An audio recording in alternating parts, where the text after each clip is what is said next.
Hi everybody, നമസ്കാരം. ഞാൻ നിങ്ങളുടെ സ്വന്തം Vijayan Lohi. The mom and മോമിലേക്ക് ഏവർക്കും സ്വാഗതം. അപ്പോൾ എൻ്റെ കുറേ ഫ്രണ്ട്സ് അതുപോലെ സബ്സ്ക്രൈബേഴ്സ് എല്ലാം വിളിച്ചിട്ട് ചോദിച്ചു, അല്ല വെക്കേഷൻ മോഡ് ഓണാക്കി വിട്ടിട്ടുണ്ട്, വഴിയിൽ സിനിക് ബൂട്ടിങ് കണ്ട് നിന്നുപോയോ, അടുത്ത വീഡിയോ ഒന്നും കണ്ടില്ലല്ലോ എന്നുള്ളത്. സത്യമാണ്. കാരണം വെക്കേഷനാണ്, മക്കളും കൊച്ചുമക്കളും ഒക്കെ വന്നു. അപ്പോൾ അവർക്ക് ആവശ്യമുള്ള ഫുഡ് അങ്ങനെ അവരുടെ കൂടെ കഴിയേണ്ട ഒരു രസമല്ലേ, ഫാമിലി ലൈഫിന് ഇമ്പോർട്ടൻസ് കൊടുക്കുകയല്ലേ വേണ്ട കൂടുതൽ. അപ്പോൾ അവർ പോയി. അപ്പോൾ ഞാൻ വിചാരിച്ച് ഇനി എൻ്റെ ബാക്കിയുള്ള വീഡിയോ ഇടാമെന്ന്. അപ്പോൾ അങ്ങനെ എൻ്റെ യാത്ര തുടരുകയാണ്. നമ്മൾ പറയാറില്ലേ, പ്രകൃതിയുടെ സൗന്ദര്യവും ചരിത്രത്തിൻ്റെ പാരമ്പര്യവും സാങ്കേതിക വൈദഗ്ധ്യവും ഒന്നിച്ചനുഭവിക്കാൻ പറ്റുന്ന ഒരു അപൂർവ അവസരം എന്നൊക്കെ. അപ്പോൾ അതാണ് നമ്മുടെ നീലഗിരി മൗണ്ടൻ റെയിൽവേ അഥവാ ടോയ് ട്രെയിൻ. ഇന്ത്യയിൽ തന്നെ ഏറ്റവും പഴക്കമുള്ളതും ഉയരങ്ങളിൽ പ്രവർത്തിക്കുന്നതായ തീവണ്ടികളിൽ ഒന്നാണിത്.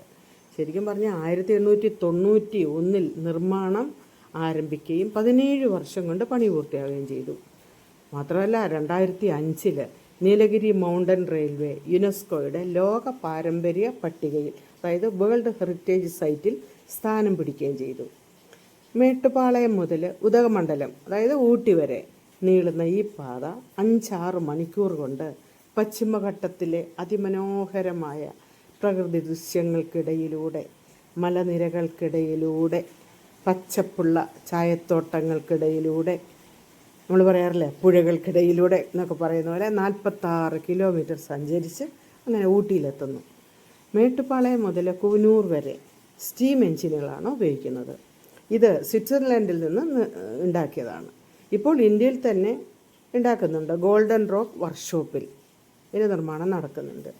മേട്ടുപ്പാളയം, കല്ലാർ, ഹിൽഗ്രോവ്, കൂനൂർ, വെല്ലിംഗ്ടൺ, ലൗഡേൽ, ഫേൺഹിൽ, ഉദകമണ്ഡലം ഇവയൊക്കെയാണ് ട്രെയിൻ കടന്നു പോകുന്ന ചില പ്രധാന സ്റ്റേഷനുകൾ. ഈ ട്രെയിനുകളോ 16 തുരങ്കങ്ങൾ, 250 പാലങ്ങൾ, 208 വളവുകൾ തുടങ്ങിയവയുടെ സഞ്ചരിച്ചാണ് ഈ യാത്രയെ മനോഹരമാക്കുന്നത്. ഹിൽഗ്രോവ് സ്റ്റേഷനിൽ 10-15 മിനിറ്റ് ബ്രേക്ക് കിട്ടും. ചായ, സ്നാക്സ്, ലോക്കൽ ഫുഡ് എന്നിവ നമുക്ക് ആസ്വദിക്കാം. പിന്നെ ഈ പ്രായമായവർക്കും കുട്ടികൾക്കും യാത്ര ചെയ്യാൻ ഒരുപോലെ അനുയോജ്യമായ സംവിധാനമാണുള്ളത്. കയറ്റവും ഇറക്കവും വാളവും ഒക്കെ ഉള്ളതിനാൽ റോക്ക് ആൻഡ് പീനിയൻ സംവിധാനം അതാണ് ഒരുക്കിയിട്ടുള്ളത്. കയറ്റങ്ങളിൽ ടയർ സ്ലിപ്പാവാതെയും ഇരുണ്ട് നീങ്ങാൻ സാധ്യതയുള്ള ഇടങ്ങളിൽ സുരക്ഷിതമായി നിയന്ത്രിച്ച് മുന്നോട്ട് പോകാൻ സഹായിക്കുന്നു. ഈ വാഹനങ്ങളിൽ സ്റ്റിയറിംഗ് നിയന്ത്രണത്തിന് വ്യാപകമായിട്ട് നമ്മൾ ഉപയോഗിക്കുന്നത് സ്റ്റിയറിംഗ് വീൽ തിരിക്കുമ്പോൾ പീനിയനും തിരിയുന്നില്ലേ, അത് തന്നെ. പീനിയൻ ചലിക്കുമ്പോൾ അതിൻ്റെ പല്ലുകൾ ഗിയർ പോലെ ഉണ്ടാകും. പിന്നെ അതിൻ്റെ പല്ലുകളെ റാക്കിൻ്റെ പല്ലുകൾ പിടിച്ച് നേരെയാക്കും. അതുപോലെയാണ് റാക്ക് നീങ്ങുമ്പോൾ ചക്രം തിരിയും. ഇതാണ് ഇതിൻ്റെ ലളിതമായ ഘടന. അവധിക്കാലങ്ങളിൽ വളരെ തിരക്കുണ്ടാവും കേട്ടോ. ഇപ്പോൾ നമ്മൾ ഇവിടെ ലൗഡയിൽ പോകുമ്പോൾ അവിടുന്ന് ടിക്കറ്റ് കിട്ടുമോ നോക്കി. ഇപ്പോൾ അവിടെ ടിക്കറ്റൊന്നും കിട്ടുന്നില്ല, നേരത്തെ ബുക്ക് ചെയ്യണം പോലും. അല്ലെങ്കിൽ നമ്മൾ അങ്ങ് ഊട്ടി വരെ എത്തണം.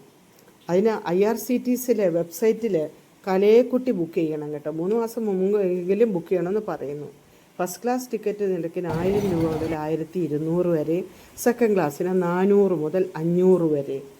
പിന്നെ ഇത് കൺസെഷൻ, മുതിർന്നവർക്ക് കൺസെഷൻ കിട്ടും. അൺറിസർവ്ഡ് ടിക്കറ്റും ഉണ്ടെന്ന് പറയുന്നു, 100 രൂപയാണ്. ഈ എഡ്മണ്ട് സ്റ്റൈൽ മാനുവൽ ടിക്കറ്റും കിട്ടുമെന്ന് പറയപ്പെടുന്നുണ്ട്. എന്തായാലും നിങ്ങൾ ഊട്ടി പോകാമെങ്കിൽ ഈ യാത്ര തീർച്ചയായിട്ടും ഒന്ന് ആസ്വദിക്കണം. മനസ്സിലായില്ലേ? കാരണം നമുക്കിതൊരു യാത്ര മാത്രമല്ല, സത്യം പറഞ്ഞ ഒരു അനുഭവം കൂടിയാണല്ലേ. Anyway, welcome to Ooty. Nice to meet U.